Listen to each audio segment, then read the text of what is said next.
Right on to the real, much love to these haters. It's time for the Lakers. It's time for the Lakers. Right on to the real, much love to these haters. It's time for the Lakers. It's time for the Lakers. Right on to the real, much love to these haters. It's time for the Lakers. It's time for the Lakers.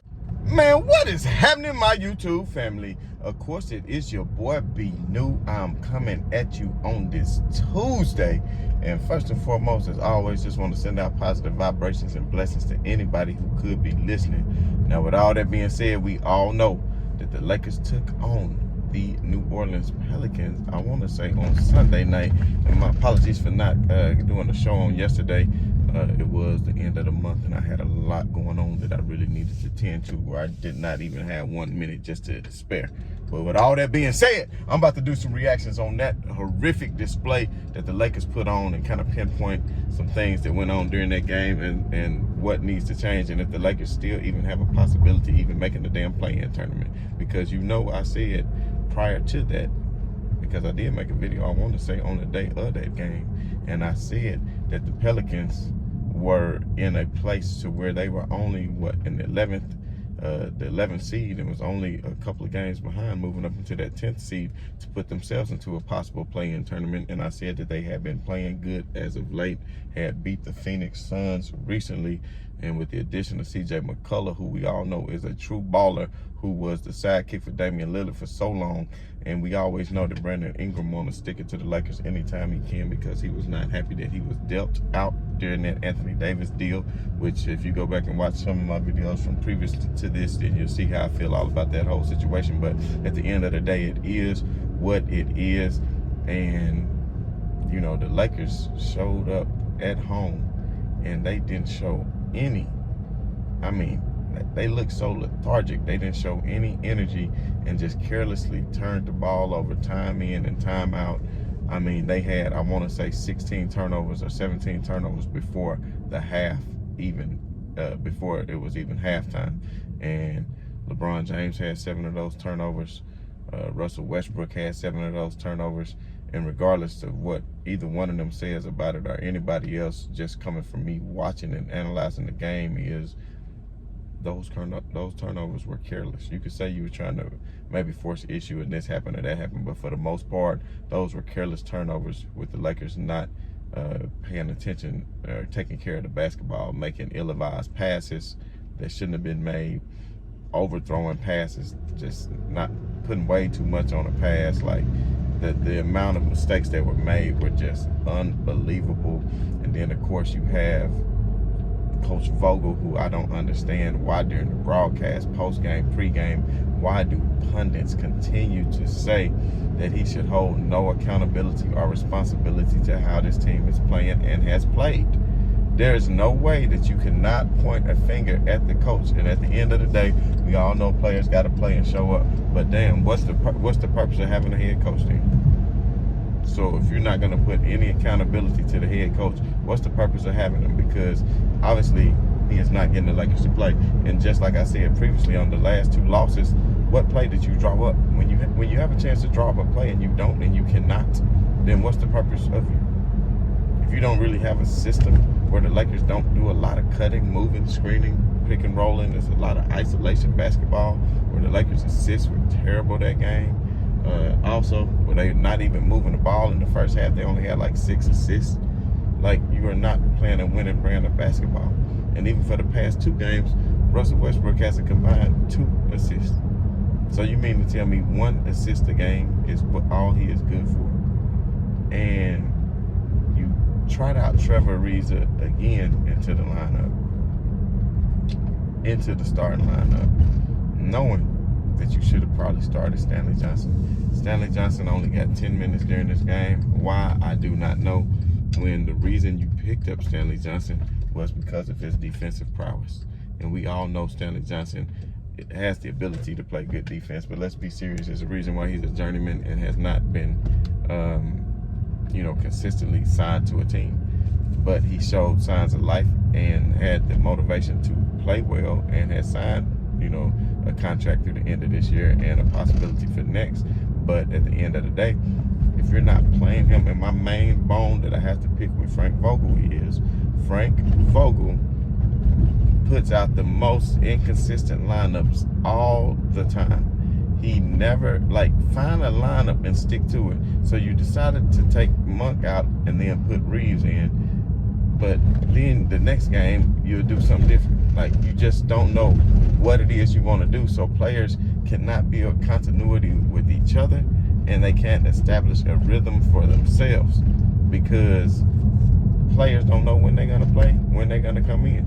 Now with Dwight Howard, with the injury to Anthony Davis, Dwight Howard knows that he is now going to get some minutes, and we do know that DeAndre Jordan has been waived so that they can sign DJ Augustine, which that's going to help somewhat because the Lakers do have a lack of ball handlers on the team, and DJ Augustine, what is his 13th year, so he's not young in the tooth. He's a proven, well-traveled veteran who's been, with a few teams in the league, even played with Durant some at OKC, played well, played some in Milwaukee, with Houston as well. So at the end of the day, he's a capable ball handler and scorer, and that's something that the Lakers need because they have a lack of ball handlers, especially when you got Westbrook turning the ball over so much, and especially since you kept saying Kendrick Nunn was coming back in January, then February. Now you're saying late March. It just makes me wonder, is Kendrick Nunn ever even going to play?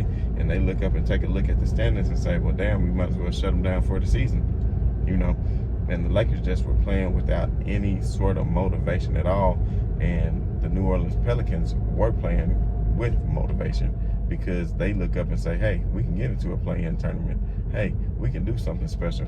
But when it comes back down to coaching, is you cannot legitimately tell me that all the Lakers players are incapable of scoring. THT can score. Austin Reeves can score. Avery Bradley, although he's hurt, that's been hurting the Lakers more than I anticipated because he had been playing great defense and being a good wing defender for the Lakers, as well as hitting timely threes on occasion, even though he's kind of streaky as well. But that's just one less ball handler. So when the coach doesn't realize, when the players don't realize when they're going to come in and how, like for instance, he played Carmelo Anthony, 29 or 30 minutes, but played Trevor Ariza 10 minutes and Stanley Johnson 10 minutes, which I don't understand why he keeps playing Trevor Ariza. You start with Trevor Ariza and then you see Brandon Ingram going straight light his ass up. So all you had to do was start Stanley Johnson, somebody who is going to put more ball pressure on Ingram, somebody who is going to have just as good length, not as good length as Brandon Ingram, because we all know he has a large wingspan and can shoot over damn near anybody and is a great player. But at the end of the day, you have somebody that's younger with fresh legs instead of Trevor Ariza starting out on him.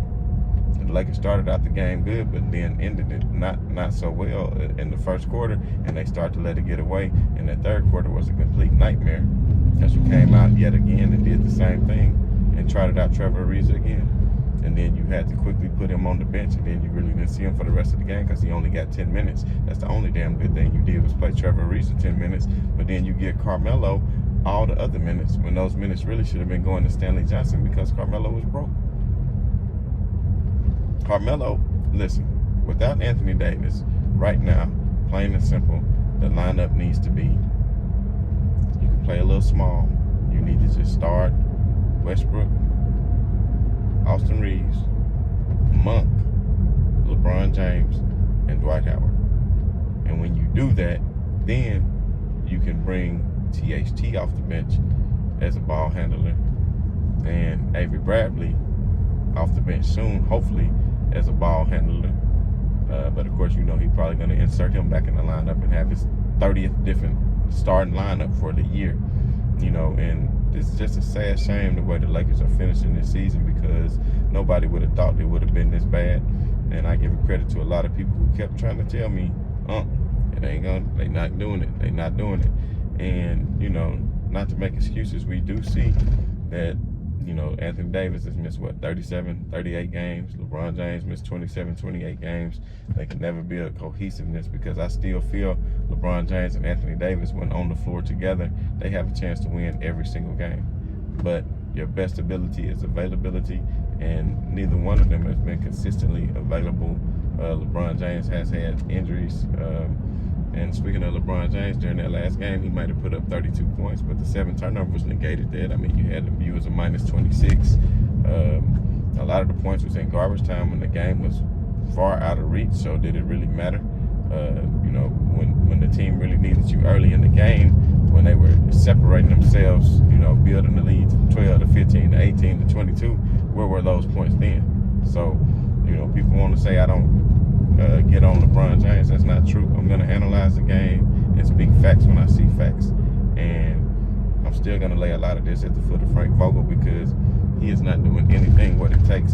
And then I think a lot of it is the team not believing in Westbrook because, as they said, Frank Vogel was during the timeout trying to say, pretend you're down by 15 or whatever. And then Westbrook is the only one clapping. Nobody else looking. Everybody looking at Westbrook like, why are you clapping? What are you doing? Like, and if the team, your worst enemy is yourself and your mentality. So if the team isn't believing in what the coach is doing and they not believing in themselves and they just trying to hurry up and get through the end of the year so they can find out where it is they're going to be traded to, where it is they're going to be playing, what is the team construct going to look like for the following season, then if they've already checked out mentally, then you can put a wrap on the season. They might not even make the play-in tournament at this point because when you have New Orleans squeaking into that spot, I don't think they're going anywhere. They're going to continue to play hard. And then on top of that, Portland, they were playing very well and playing hard, and they actually beat the Lakers right before All-Star break, just in case you forgot. And even though they did lose the last couple games, they can mess around and make that play-in tournament, and the Lakers won't because it's only a 3-game difference even between New Orleans and the Lakers and the Blazers, 3.5. So, the Lakers have another contest against Dallas tonight. That's not going to be easy. We all saw what Dallas did.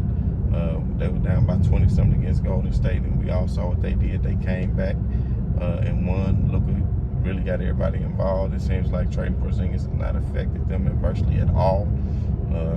Memphis Grizzlies still playing strong. My boy Ja Morant is really lighting the league up. Going to be a great future star. But one thing I want to touch on before I go, and this is something that just really needs to be said, man. And I don't really the one to buy into these type things, but I'm telling y'all right now, LeBron James is consistently going to the hole and consistently getting fouled and consistently not getting foul calls. And to me, it's egregious and it's unacceptable. But I hate to say this, but it just looked like the league is done with LeBron James. They feel like they no longer need him for ratings. They do not care. They are not going to give him the benefit of the doubt on any calls. They do not care about the Lakers. They feel like they had their darlings in Golden State. Of course, Kevin Durant coming back. They had their Brooklyn Nets. They got James Harden in Philly and Milwaukee Bucks, and the league is in a great place right now. See, when Jordan left the league, it wasn't in a great place. You had a lot of people that was up in the air who was going to be champions. And then you had a Kobe and Shaq come together, and we know the rest. But at the end of the day, LeBron James is not getting the calls that he deserves. And I'm going to tell you, just like last night, how many free throws did Joel Embiid get? How many free throws did Joel Embiid attempt last night? 26 free throws in one damn game. Now, do you know it was once a 12-game stretch this season where LeBron James didn't even get 25 free throws? And Vogel had to go to the association and say, why is LeBron James not getting foul calls? Put this on your radar. Phil Jackson used to be a master doing that, to put stuff on referees in the league's radar, on calls that need to be getting called. Because Joel Embiid, and although he is a big man, you're going to see the contact, Shaq he was a big man. He never got calls, as he should have, because Shaq was getting fouled damn near every time he got the ball down low in the post. But for LeBron James to have 70, listen to me now. You might believe me later on, but you better listen to me right now. LeBron James has 70 more shot attempts at the rim than Joel Embiid. 70 more attempts, but with 320 less free throws. Do y'all understand how many free throws? 70 more attempts, but that many less free throws. If LeBron James had the same amount of free throws attempts as Joel Embiid, he would be averaging 33 points a game right now. And that's with him shooting the meager 68% or whatever it is he's shooting from free throw. So how can you have 70 more shot attempts but 300 less free throw attempts? And you a smaller player. You clearly going to the hole. Now, is there times when LeBron goes to the hole and the contact is minor and you know, yes. Yes. Is there times when LeBron James go to the hole and absolutely he was hit on the arm, the elbow, got hit in the body that caused him to miss the shot? Yes. Can LeBron James finish at the rim as strong as he used to? No. He's 37 years old. He's been in the league 19 years. If Anthony Davis' ass could have stayed healthy just a little bit longer, then the Lakers could have made a push, not even for that 6th seed, but at least to only have to play one game. Because they finish in the 9th or 10th spot, you gotta win 2 play-in games to get in, not one. And if one of them is against New Orleans like it was the other day, then you might be saying hasta la vista. And that's something you don't want. So at the end of the day, with the healthy Anthony Davis and the healthy LeBron James, I still see that they would actually be giving somebody a run for their money in the playoffs. I don't give a damn who it is, because that's how much respect I have for those 2 players in any given moment, especially in a series, because in series, things lock down. You focus in on one opponent. But then again, it's Frank Vogel we talking about, y'all. So at the end of the day, do I have faith? As long as Frank Vogel at the rim, at the helm, I don't got much faith at all. I'm just gonna keep it 100. But at the end of the day, man, you know, the season has come to what it's come to. Russell Westbrook, he doesn't give you much. He can't spread the floor.